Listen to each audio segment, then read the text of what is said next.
Hello, I'm Misty Winkler from Simply Convivial, and today I have a quick special episode taken from a clip from the kickoff workshop for our new round of Simplified Organization community coaching. Simplified Organization Community Coaching is my signature online course that will walk you through getting your life in order. In the process, we learn that the biggest thing that needs to be ordered is our own attitude. And we take concrete steps to do just that. Organizing our attitude might be the biggest thing that needs to be organized, but it's certainly not the only thing. While walking through mindset shifts and attitude adjustments, we also set up life management systems. A working calendar, vocation statements, a time budget, planner, review habits, basic home routines, a command center, and so much more. It's a 36-week accountability program that will help you practice getting back on the bandwagon when you fall, because that might be where you are now, and we all are in that place multiple times throughout our lives for various, sometimes very good reasons. And that's what this clip is about. I hope it's encouraging for you to reframe your perspective on life falling apart and what we should do when that happens. So let's dig in. This is a big week that reminds me why productivity is important. My oldest son is getting married on Saturday, so we have all kinds of wedding preparations and people coming into town and making arrangements, and I am planning and buying and doing the prep work for the reception food. So that's a big, after this, I'm going to the grocery store. Actually, after this, I'm going to spend about 30 more minutes on my lists and then go to the grocery store. So lists upon lists are how we are going to manage this weekend. So one thing I was thinking about while preparing lists and getting things together and trying to write things so that it's clear to other people and not just myself, just trying to think through, okay, this makes sense to me, but will this make sense to someone who hasn't been thinking about it for several months? Can we communicate this clearly? It's a trick. And I know that for years when I was younger, like in my 20s, in your 20s, or at least myself in my 20s, I felt like if I was setting something up, then like it was a high stakes situation where I wanted to set it up the right way.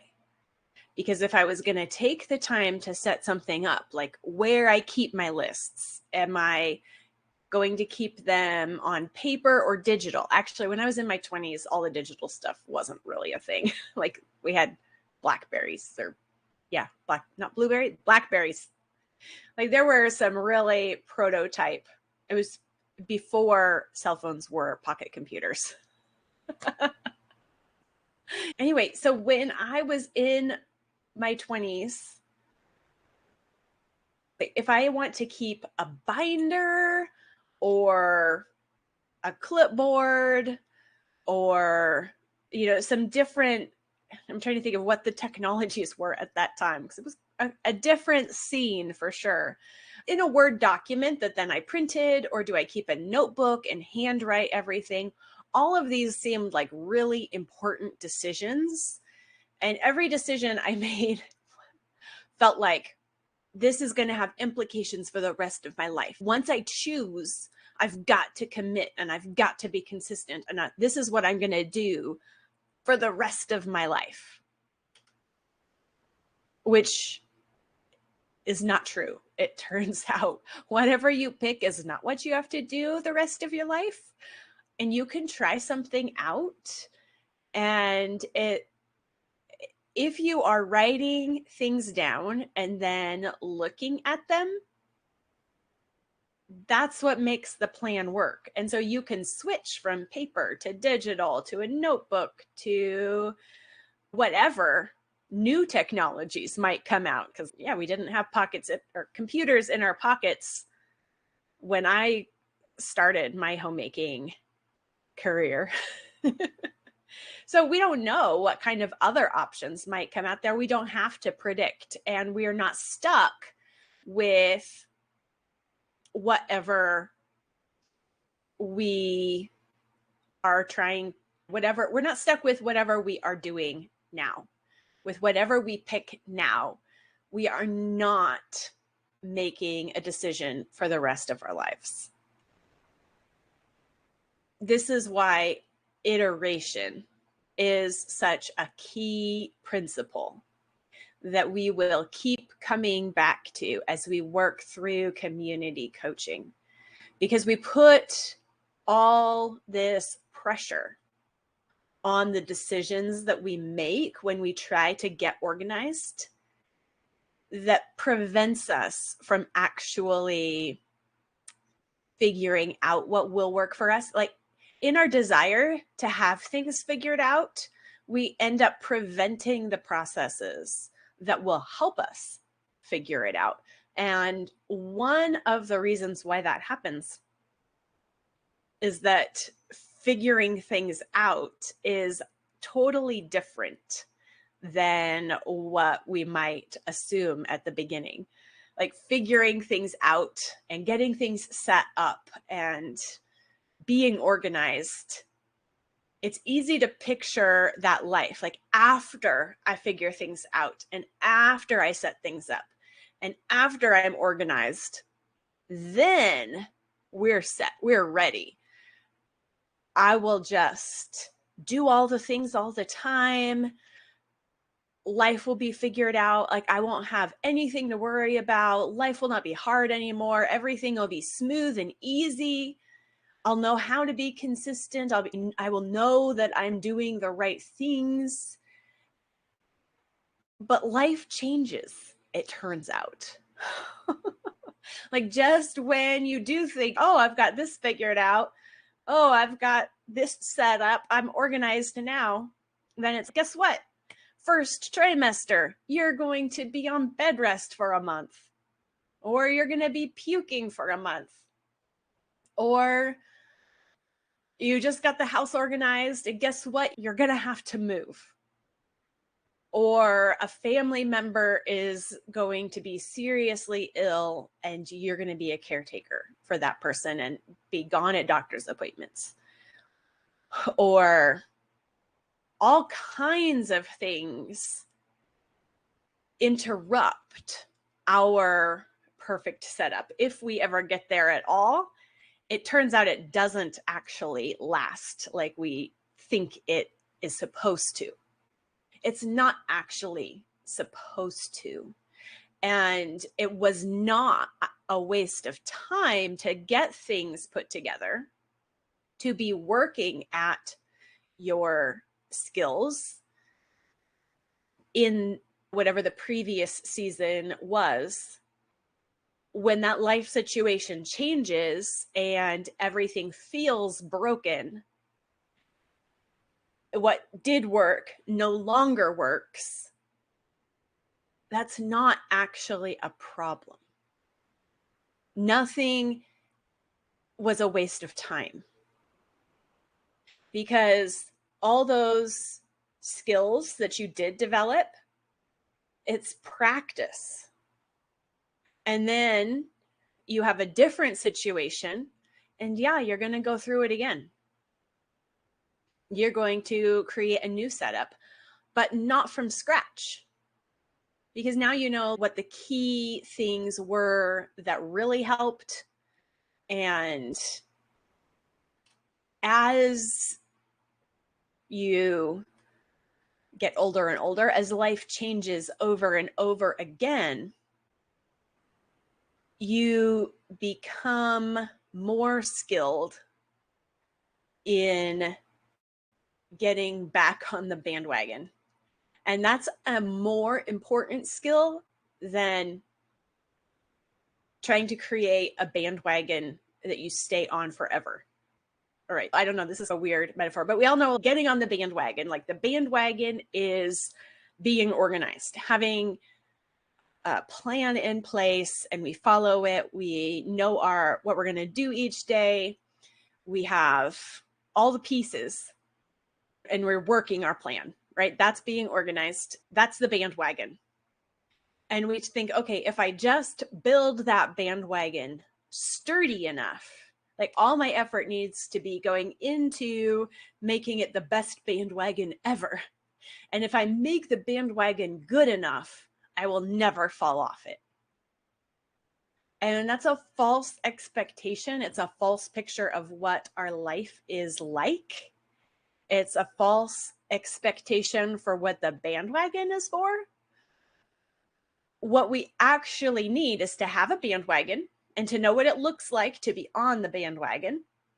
And then we need to know how to get back on it and even how to tumble off of it, right? Sometimes in different sports or different things, falling is something you can practice, right? In some sports, or is it ballet maybe? Or there are some sports, I wouldn't know because I'm not in sports, but there are some sports where you actually practice the skill of falling so that you don't hurt yourself.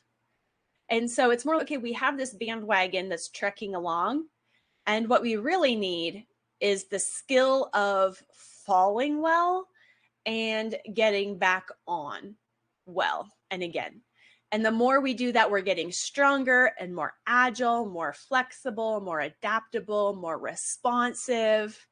And that's the goal, not creating fence posts and super structured bandwagon. It's ourselves that matters, not the bandwagon. So as we work through community coaching, be thinking of yourself and your mindset about your work and the repetitive nature of housework and homemaking. Be thinking about being responsive to people rather than about building an exterior structure that you're hoping will keep all the people corralled, including yourself. Because the exterior things that we do, the daily card, the weekly review, a master calendar, a menu plan, we're going to work at putting these things in place.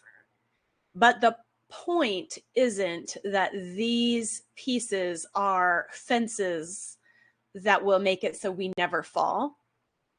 And they aren't fences or cages that we put in place to protect us or to keep ourselves or other people safe, in line, corralled. That's not the point. We can go at the exact same organization pieces with the goal of keeping life tidy and controlled, like under our own control. And that's going to backfire. It's not going to work because God's in control and his plans are often different than ours. He has the bigger picture in view. He knows better than us, and he lets us go a certain direction and then takes us a different direction that we weren't expecting. And what we want in life is not to determine our own course and make God agree with us, or even make other people do what we want. Our goal is to be faithful and fruitful. Our goal is to be responsive and cheerful and willing to follow the change of plan when that happens, to be ready for it, to be expecting that I make a plan, but God directs the path.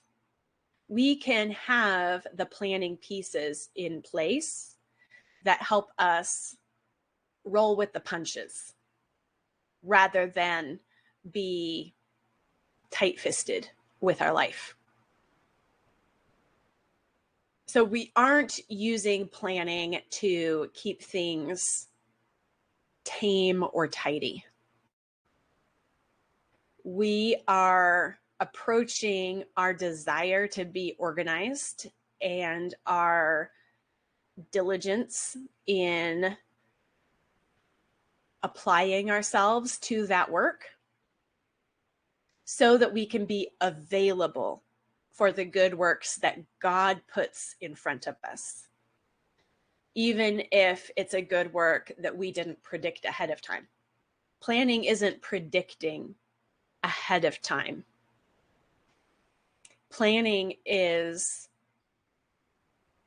thinking through your current situation so you know where you're at and you can see what your responsibilities are so that you can make good and wise judgment calls. And that's it for this special episode of the Simply Convivial podcast. When we put our home management skills and practices in order and pair that with attitude and mindset adjustments, we grow in resilience, competency, and joy. Not because we have it all together at last, but because we know how to handle the life that actually lands in front of us. If life feels too hard, if your home feels out of control, or if you just feel like you aren't cut out for homemaking or mothering or life, then Simplified Organization will give you the makeover in attitude and skill that will help you dig into the good work, the high calling that God has placed in front of you.